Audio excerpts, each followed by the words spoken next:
Hey gang, today I wanted to take you through my process for a heavy metal minimalist style Space Wolf. I will make more for other legions, chapters, and factions, and cover theory like lighting and composition all here on this channel. Step 1. Base coats. For the bluish-grey areas, I'm using Thunderous Blue from the Army Painter. If you prefer Warhammer brand paint, then the Fang is the most similar. On a Space Wolf, they were originally more grey. They gained the current baby blue from being printed in colour and that grey coming out in a soft blue. If you prefer to have a more wolf grey, I would recommend still doing this blue undercoat and then using an ash grey in the top coat instead of the blue that I'm going to use later. I aim to use a colour here that will give a bit of colour to the Null Oil wash that we will do over the top. This is so I don't have to use a black or blue shade for blue and grey bits and need to use other coloured shades for the red and yellow bits. I can just use the Null Oil all over and have a tint underneath to colour it as needed. This layer doesn't need to be perfect, but try and make the coverage uniform. This will help in step 3 as patchy base coats may show through the top coat later. If you want it to be pedantic, then you can do the Null Oil in just the places you want it to stay, but I find just a full dunk helps with in-depth coverage for deeper shadows and speed. For the red pauldron, I'm using Wyvern Fury from Army Painter or Wazdaka Red from Warhammer. This will make a nice contrast with the grey-blue. On the yellow pauldron, I used Ash Grey. We're working towards a more cool yellow here, so we don't want to use a pink or orange as the base coat. If we go too warm on the yellow, it may look odd with the cold blue, but there's nothing wrong if you prefer the look of that warmer yellow pauldron. Try and keep these colours neat in the panel, as getting them on the blue will show through the Null Oil and might be a bit odd looking with the shadows later. This is less important with the yellow pauldron as the ash grey is fairly similar to the thunderous blue, but it's more so on the red side due to the contrast difference. The aim is to create that value distance with colour and tone, so armour panels and segments like trim are all separated out, so when they're on the tabletop you can still see the definition and details of the mini at a distance.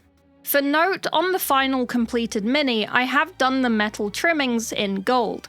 I have not covered that in this video, but you can find my gold true metallic recipe in my Ultramarines video or upcoming Custodes video if you don't mind waiting for that. Step 2. Null Oil. This bit does not need to be careful. Just slop it on, puddle it in the edges and recesses for darker shadows, and try and do entire panels in as few strokes as you can, otherwise you may get tide lines as it dries. Make sure to properly shake your Null Oil for a minute, as I've had a couple times I didn't and it dried glossy because I didn't mix in the pigment enough with the medium fluid. While this dries, make a cup of tea and think about how cool your chapter is with the Norse pageantry and sick-ass wolves everywhere, unlike Blood Angels who only have a dead Primarch and anger issues. Like this video, subscribe, and potentially become a channel member to get exclusive channels in my Discord where I post photos of my kitten and take requests for tutorials to make. I also stream painting on here and Twitch if you want to hang out and ask questions, or watch me be bad at Space Marine 2 or other games. Step 3. Top coats. For the blue-grey areas, I'm using Wolf Grey by the Army Painter. Warhammer brand Rust Grey is a decent alternative. Like I mentioned before, if you prefer the classic grey of Space Wolves, I would use Ash Grey here for your top coat, or Administratum Grey. This is the same tone as the Wolf Grey, so you will end with the same values, just desaturated. That said, this is a nice subtly saturated colour that should add a soft backdrop for the bright pauldrons. This layer will also be the majority of the finished mini, as it is only the highlights to go over the top of this, so be sure you like the colour that you choose here. On parts that are up against the wall of another panel, I leave about a half millimeter gap between the top coat and the crease, so I can have a dark outline to separate the panels a bit, and to save me from accidentally going up those walls that should be dark. For the base coats, I didn't water down my paint beyond making it easy enough to slap on.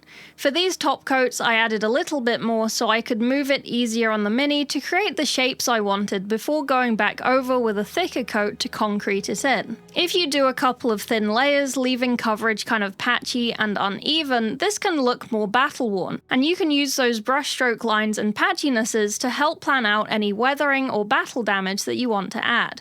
I don't really do battle damage, and this isn't a tutorial for that, so I'm just going to do a kind of thick and keeping it uniform, kind of flat looking layer. I just prefer it looking super new and clean.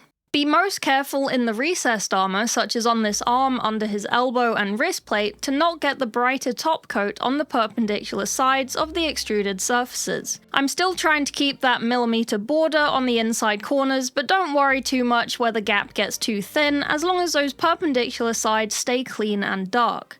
I recommend to pick a plane to be the top, and then keep perpendicular sides dark over the whole mini. If you want to have some extra depth, you can leave any down or backwards facing surfaces with not top coat, and to use the top coat color as highlights as per step 4 on those faces. Back to the pauldrons. I'm using Army Painter's Fiery Vermilion on the red, or Warhammer Wild Rider Red seems similar enough. I'm essentially aiming for an orangey red rather than a pure or pink red.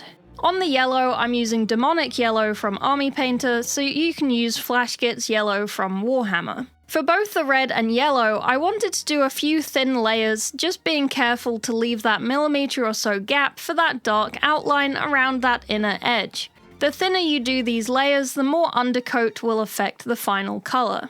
Step 4. Highlights. On the blue-grey, I'm using Marine Mist by the Army Painter. From Warhammer Paints, Bahareth Blue is your best match. Here I'm looking for a slightly off-blue, vibrant colour to create nice highlights on the desaturated top coat. So here I'm essentially outlining all of my top coat panels with outside edges, or like on this elbow panel, a sculpted edge down the middle.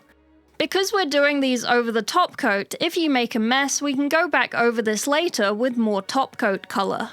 Again, try and not slip up onto the dark areas, as it will be harder to fix. If you want more depth, only do these edge lines on front and top facing edges, but I'd only recommend this if you also did this previously with the top coat. Otherwise, go all over and edge up all of the cliffs and sculpted edges. I tend to water down my paint a bit for this, just so I can use a smaller brush, so the paint doesn't dry before I put it on the mini. If you find the edges to look too pale or stark, mix in some of the top coat colour until you find a shade you're happy with. Adding more top coat will lead to more subtle edges, which can be nice if you then use the unmixed highlight paint to do some dot highlights on the corners.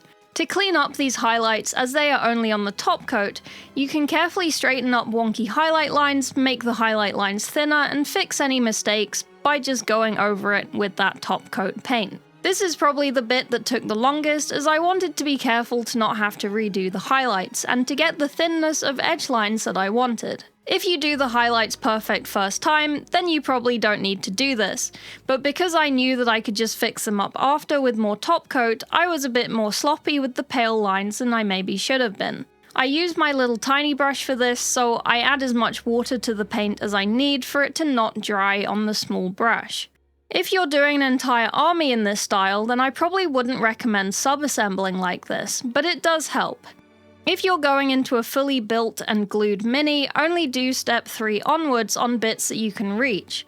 This will by accident make a nice shadow area behind guns and under arms that will make him look a little more dramatic and lit.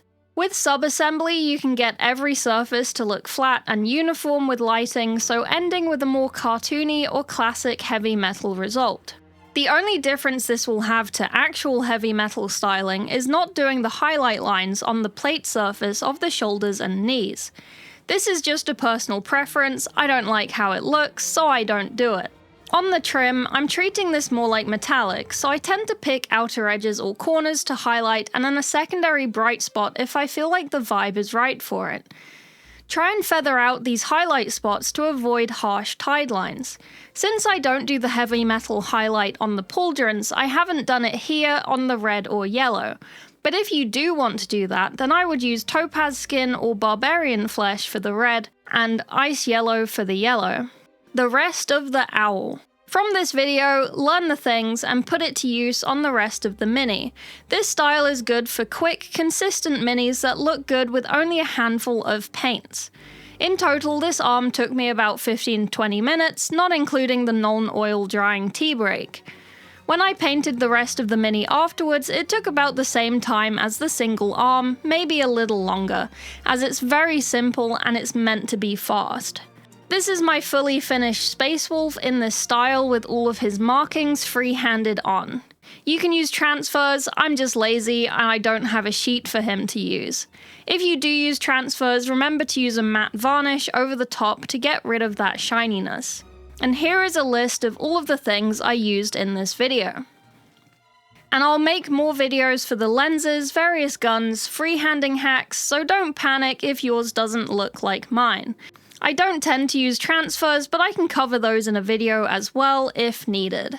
As always, thanks for watching. Check out my other hobby content or my dumbass gaming content on the main channel. Like, sub, leave a comment how you got on, Discord is in the description, and see ya!